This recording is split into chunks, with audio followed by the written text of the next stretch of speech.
Good evening and welcome to CYC News for the 11th of March 2018 and the 2nd of Badamhat 17:34 AM.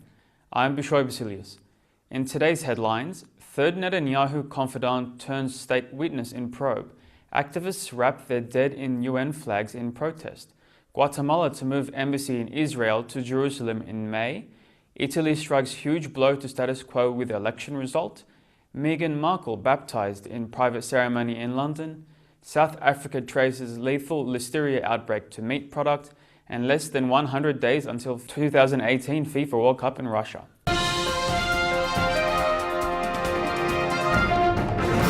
first to the United States, where it emerged hours before Israel's Prime Minister Benjamin Netanyahu was set to meet US President Donald Trump at the White House last Monday. A third Netanyahu confidant had turned state's witness in the corruption investigations against the Israeli PM and his inner circle. Nir Hefetz, who formerly served as the longtime Netanyahu family spokesman, signed a state's witness agreement agreeing to work with investigators in Case 4000. It's a growing probe in which Netanyahu and his wife have just become suspects, with the Prime Minister questioned by police. Netanyahu wanted to keep his meeting with Trump focused squarely on friend and foe, thanking the American president for the upcoming move of the US embassy to Jerusalem, while lobbying against the Iran nuclear deal. But the latest development in the investigations means the continuing probes will cast a shadow over his entire US trip. 3 weeks ago, Shlomo Filber, another member of Netanyahu's inner circle, signed a state's witness agreement agreeing to work with prosecutors, while Netanyahu's former chief of staff, Ari Haro, signed a similar agreement in August. Hefetz was a suspect in Case 4000, which dealt with the relationship between Israel's Ministry of Communications, formerly under Netanyahu, and Israeli telecommunications firm Bezek, which is controlled by Netanyahu's friend, Shaul Elovich, who is also a suspect in the case. Prosecutors say Netanyahu advanced regulatory benefits worth close to $290 million for Elovich in exchange for favorable media coverage. Netanyahu has denied wrongdoing in all the graft probes, often saying there will be nothing because there is nothing. To Syria now, where activists in the besieged area of eastern Ghouta have taken to wrapping dead bodies in United Nations banners to express residents' frustration with the international community. One such photo of the demonstration, showing 2 children wrapped in the flag of the UN Refugee Agency, made the rounds on social media last weekend. Activist Rami Jarrah said the children had died in an airstrike last Saturday night and believes the photo offers a vivid illustration of the plight facing people in eastern Ghouta. Activists said they received the photo from a group inside the region, one of the last rebel-held enclaves in Syria. Nearly 600 people are believed to have died and more than 2,000 injured in Syrian government air and ground strikes there since an offensive began on February 18. And nearly 400,000 people are believed trapped inside the enclave. According to the UN Regional Coordinator for the Syrian Crisis, Panos Momtsis, violence has escalated in the region since the UN Security Council voted for a ceasefire. He said, instead of a much-needed reprieve, we continue to see more fighting, more death, and more disturbing reports of hunger and hospitals being bombed. This collective punishment of civilians is simply unacceptable. On social media, UNHCR Communications Chief Melissa Fleming wrote in 2 tweets, "The UN humanitarian community, which includes 450 of my colleagues in Syria, has been doing everything within their power to reach people in need. The blame for all the suffering lies with those who deny access or drop bombs on children." She also said a distinction should be made between teams in Syria trying to save lives and those with political influence who could end this mad war. Guatemala will move its embassy in Israel to Jerusalem in 2 months' time, just 2 days after the United States plans to relocate its embassy to the city. Guatemalan President Jimmy Morales made the announcement last Sunday at the American-Israel Public Affairs Committee annual policy conference in Washington. His remarks were greeted with cheers and applause. Morales said, "As a sovereign decision, we recognize Jerusalem as the capital of Israel. In May of this year, we will celebrate Israel's 70th anniversary, and under my instructions, 2 days after the United States moves its embassy, Guatemala will return and permanently move its embassy to Jerusalem." The Central American nation is the first country to announce it would move its embassy from Tel Aviv to Jerusalem since President Trump recognized Jerusalem as Israel's capital in December. Trump's decision upended 7 decades of US foreign policy that has resisted to recognition of Jerusalem as Israel's capital before the Israeli-Palestinian conflict is resolved. Morales called Trump's decision courageous and thanked him for leading the way and encouraging his country to make what he called the correct move.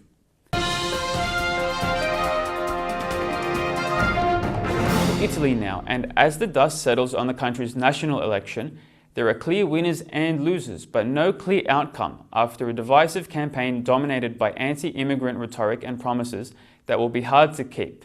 As the first exit polls were released shortly before midnight last Sunday, a wave of disbelief turned to unbridled enthusiasm as the headquarters of the Five-Star Movement, in the basement of the luxury Parco dei Principi hotel in central Rome. The party was on the top of every exit poll and looked set to claim almost a third of votes, the largest of any single party, and some 14 percentage points more than anyone else. Luigi Di Maio, the young leader of the anti-establishment party founded by former comedian Beppe Grillo, didn't speak publicly but was photographed by party faithful grinning from ear to ear and hugging everyone who came anywhere near him. At just 31 years old, Di Maio has come to symbolize youth discontent in Italy, campaigning along a fine line between hope and fear, using words like us and them and referring to potential voters as my generation. In a blog post before the vote, he wrote, "They look at us because we are the future of the country, but they still do not trust us completely." Five-Star Movement may have won the hearts of young and disgruntled voters, but is still a long way from winning power if the movement stays true to its grassroots. Because their campaigns on a promise of independence and transparency, it is unlikely they will join a coalition. American actress Meghan Markle is now a fully fledged member of the Church of England after she was reportedly baptised and confirmed in a secret ceremony at St. James's Palace in London this week. UK media outlets reported Archbishop of Canterbury Justin Welby administered the Holy Sacrament in a 45-minute service on Tuesday evening at the palace's Chapel Royal with her fiancé Prince Harry by her side. Kensington Palace has not made a public statement, but Prince Charles and his wife, the Duchess of Cornwall, were also said to have been among the handful of guests in attendance. Welby was reportedly asked to lead the service by Markle, with whom he has developed a close bond, after providing guidance on the rites and sacraments of the Church in recent weeks. UK tabloid The Daily Mail reported as part of the ceremony, holy water from the River Jordan was poured on Markle's head.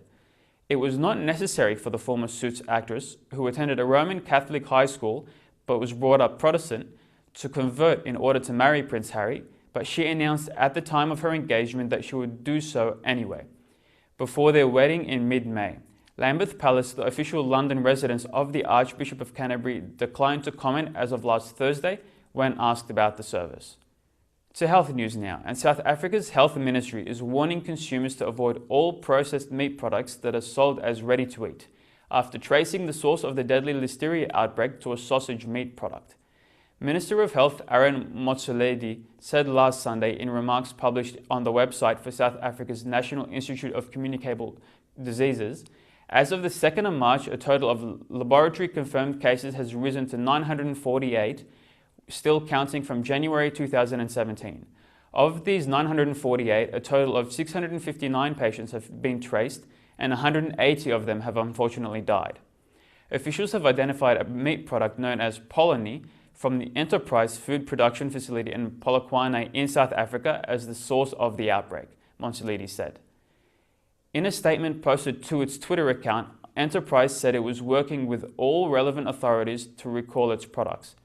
The company said, "We have suspended operations at both Enterprise manufacturing facilities and have stopped supply to retailers." And in sport, the countdown is officially underway for the 2018 FIFA World Cup. With less than 100 days to go until the first ball is kicked in Russia, let's take a look at some of the things you should be most excited about. Iceland took the continent by storm during Euro 2016, but not only with their performances on the pitch as they reached the quarterfinals. The Icelandic fans were the talk of France for their intense Viking thunderclap celebration every time their team played. Now they've got a new celebration they'll be bringing to Russia. So keep your eyes peeled on June 16 when Iceland face Argentina in their opening group game. There also remains to be the lingering question over Lionel Messi's status as the greatest of all time. Should he fail to match countryman Diego Maradona on the World Cup stage and lead Argentina to glory? Messi will be 31 by the time the tournament concludes, and this year could be his last hope of securing the greatest prize in football. And that's all for CYC News. A reminder that you can watch this news bulletin again throughout the week on YouTube. I'm Bishoy Basilius from the CYC studios in Sydney, Australia. Have a good night.